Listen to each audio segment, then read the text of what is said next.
Process intensification in a gas-solid vortex reactor. Fluidization occurs when solid particles are suspended in an upward flowing stream of fluid. The fluid velocity is sufficient to suspend the particles, but not large enough to entrain them, creating a fluidized bed. This offers a constant motion in the solids, which provides a good contact between the solid and the fluid. This leads to a better transfer of mass and heat, allowing, for example, a better control on temperature and fluid-solid properties. To get the best results out of this process, there is a key parameter involved, the slip velocity. The slip velocity is the difference between the velocity of the fluid phase to the velocity of the solid phase. The higher it is, more mass and heat is transferred. Typically, on a traditional fluidized bed, this is limited by Earth's gravitational field. But by applying process intensification, this limitation can be addressed. In a gas-solid vortex reactor, a rotating fluidized bed of particles is generated in a static chamber by introducing the gas via tangential inlets into a cylindrical reactor chamber. This replaces the gravitational force by the centrifugal force, being able to achieve higher slip velocities, and improving the reaction between gas and solid. We set 3 gas-solid vortex reactors in our lab to measure pressure, temperature and particle velocity. These setups let us record data for bed radial pressure profile, bed height and bed azimuthal velocity. First setup, called cold flow gas-solid vortex reactor, was the first to be installed.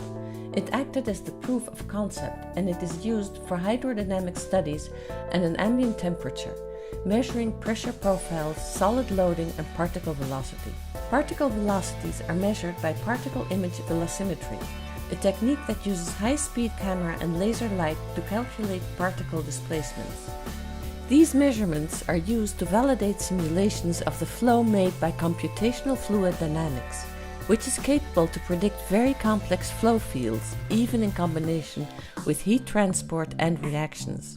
Most of the studies focused on cold flow assessment analysis, experimentation and modeling, with valuable experimental studies carried out for different applications. Nevertheless, these time-consuming experimental studies can be drastically sped up using simulations based on computational fluid dynamics once they are validated. These simulations will allow to optimize the reactor geometry and operating conditions. These measurements also allow to determine a proper model for momentum transfer between the gas and the solid phase. A second setup, called hot flow gas-solid vortex reactor, introduces heat and mass transfer to the measurements. It is used to experimentally determine reactor-scale heat and mass transfer coefficients, characterization of solid rotation velocity, pressure profiles, solid loading, heat and mass transfer via temperature, and gas species concentration measurements are carried out on this setup. The third to be installed is called the reactive flow gas-solid vortex reactor setup, and it is in prototype phase. It is used to conduct gas-solid and catalytic reactions, adding gas chromatography for gas species concentrations into the measurements.